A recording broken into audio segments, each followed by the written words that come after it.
श्री कृष्ण कहते हैं कि जैसे मनुष्य अपने पुराने वस्त्रों को उतार कर दूसरे नए वस्त्र धारण करता है, वैसे ही आत्मा मृत्यु के बाद अपने पुराने शरीर को त्याग करने से ही प्राप्त करती है। आत्मा न कभी जन्म लेती है और न मरती है। शरीर का नाश होने पर भी नष्ट नहीं होता। आत्मा अमर है। जो लोग इस आत्मा को मारने वाला या मरने वाला मानते हैं, वे दोनों ही नासमझ हैं। आत्मा ना किसी को मारती है और ना ही किसी के द्वारा मारी जा सकती है। न यह शरीर तुम्हारा है, न तुम शरीर के हो। यह अग्नि, जल, वायु, पृथ्वी, आकाश से मिलकर बना है और इसी में मिल जाएगा। परंतु आत्मा स्थिर है। फिर तुम क्या हो? तुम ज्ञानियों की तरह बातें करते हो, लेकिन जिनके लिए शोक नहीं करना चाहिए उनके लिए शोक करते हो। मृत या जीवित ज्ञानी किसी के लिए शोक नहीं करते। कर्म ही पूजा है। व्यक्ति जो चाहे बन सकता है, यदि विश्वास के साथ इच्छित वस्तु पर लगातार चिंतन करे। मैं काल हूं, सबका नाशक। मैं आया हूं दुनिया का उपभोग करने के लिए। कर्म उसे नहीं बांधता जिसने काम का त्याग कर दिया है। बुद्धिमान व्यक्ति कामुक सुख में आनंद नहीं लेता। मैं उन्हें ज्ञान देता हूं जो सदा मुझसे जुड़े रहते हैं और जो मुझसे प्रेम करते हैं।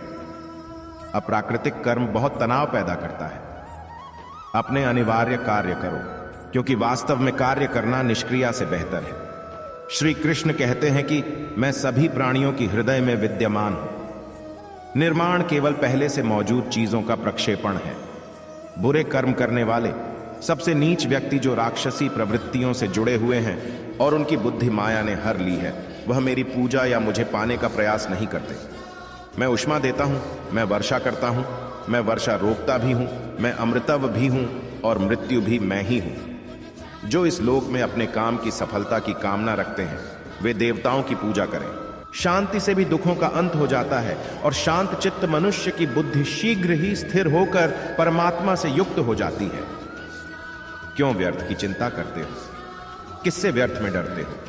कौन तुम्हें मार सकता है? आत्मा न पैदा होती है न मरती है। हर काम का फल मिलता है। इस जीवन में न कुछ खोता है न व्यर्थ होता है। विषयों का चिंतन करने से विषयों की आसक्ति होती है। आसक्ति से इच्छा उत्पन्न होती है और इच्छा से क्रोध होता है। क्रोध से सम्मोहन और अविवेक उत्पन्न होता है। संयम का प्रयत्न करते हुए ज्ञानी मनुष्य के मन को भी चंचल इंद्रियां बलपूर्वक हर लेती हैं। जिसकी इंद्रियां वश में होती हैं, उसकी बुद्धि स्थिर होती है।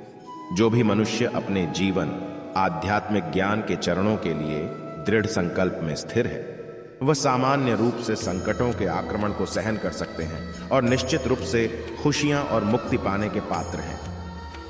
जब तुम्हारी बुद्धि मोह रूपी दलदल को पार कर जाएगी, उस समय तुम शास्त्र से सुने गए और सुनने योग्य वस्तुओं से भी वैराग्य प्राप्त करोगे।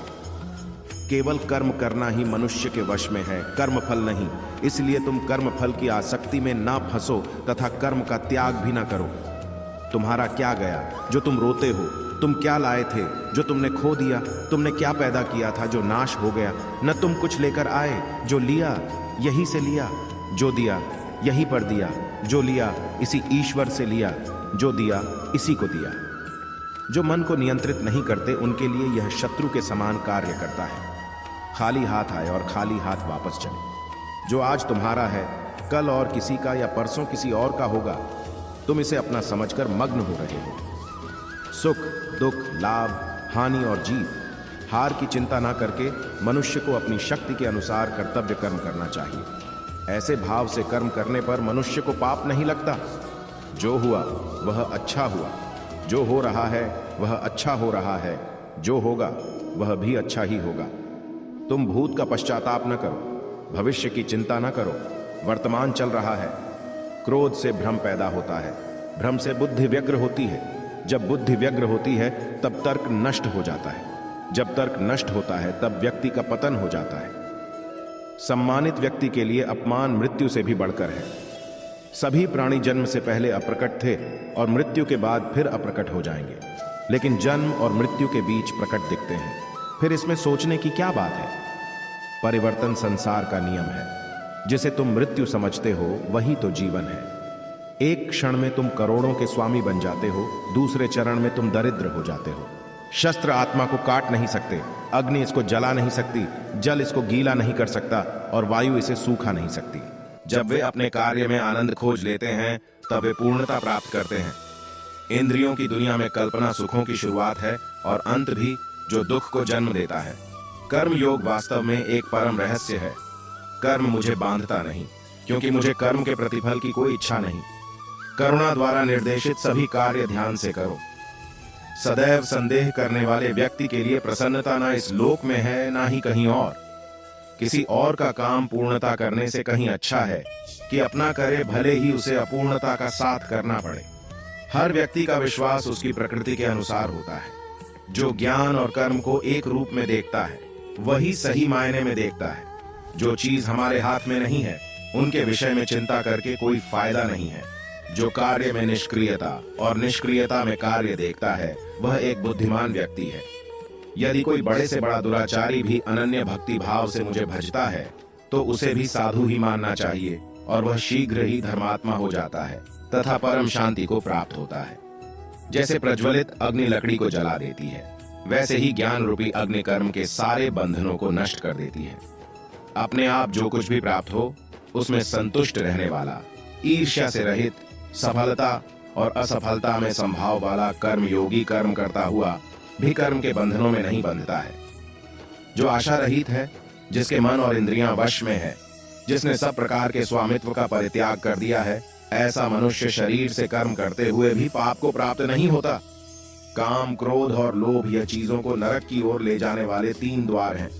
कर्म किए जाओ, फल की चिंता मत करो। आत्मा अमर है, इसलिए मरने की चिंता मत करो। इस संसार में कुछ भी स्थायी नहीं है। नरक के 3 द्वार हैं, काम, क्रोध और लोभ। मौन सबसे अच्छा उत्तर है किसी ऐसे व्यक्ति के लिए जो आपके शब्दों को महत्व नहीं देता। आत्मा का अंतिम लक्ष्य परमात्मा में मिल जाना होता है। धर्म केवल कर्म से होता है, कर्म के बिना धर्म की कोई परिभाषा ही नहीं है। अहंकार करने पर इंसान की प्रतिष्ठा, वंश, वैभव तीनों ही समाप्त हो जाते हैं। मैं सभी प्राणियों के हृदय में स्थित आत्मा हूँ। मैं सभी प्राणियों का आदि, मध्य और अंत भी हूँ। सत्य कभी नष्ट नहीं हो सकता। अच्छा करने से नहीं डरना चाहिए। समय कभी नहीं रुकता। आज यदि बुरा चल रहा है तो कल अवश्य अच्छा आएगा। आप केवल निस्वार्थ भाव से कर्म कीजिए, केवल वही आपके हाथ में है। मनुष्य कितना भी गोरा क्यों ना हो, परंतु उसकी परछाई सदैव काली होती है। मैं श्रेष्ठ हूँ, यह आत्मविश्वास है, लेकिन सिर्फ मैं ही श्रेष्ठ हूँ, यह अहंकार है। व्यक्ति जो चाहे बन सकता है यदि विश्वास के साथ इच्छित वस्तु पर लगातार चिंतन करें। आज के इस वीडियो में बस इतना ही। मुझे विश्वास है कि ये वीडियो आपके जीवन में सकारात्मक प्रभाव डाले और आप खुश रहें। आगे भी इस प्रकार के वीडियो के लिए इस चैनल को लाइक और सब्सक्राइब करें। धन्यवाद।